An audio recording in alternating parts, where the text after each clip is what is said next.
It is being described as an alarming attack on vital anti-racism work after a principal died by suicide last month. A coalition of Black communities gathered at Queen's Park today and say the incident is being weaponized to stop diversity and inclusion training. Black students matter!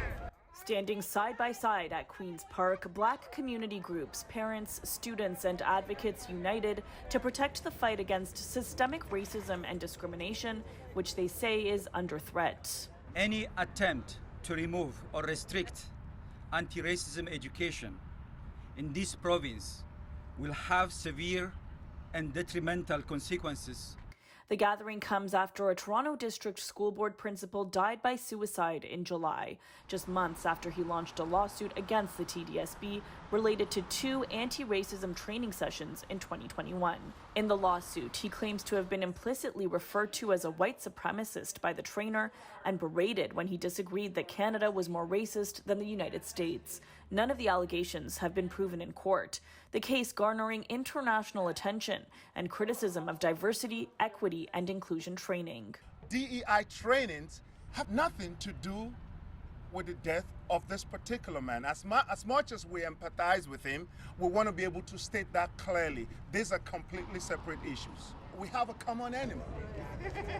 And the common enemy is the right-wing end of our society that have decided to hijack the narrative. People will use this to just weaponize this moment, and it's wrong. The conversation should be around mental health, and we already know there's a stigma, so to even highlight something like that is scary for me.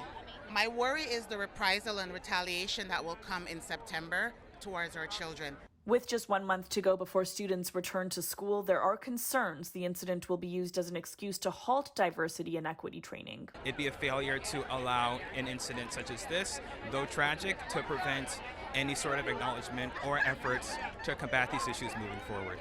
Last month, Education Minister Stephen Lecce said his staff would review the allegations against the TDSB and bring forward options to reform professional training and strengthen accountability on school boards. What Lecce has done is a disgrace, to be honest. How do you think Minister Lecce should have responded to this incident?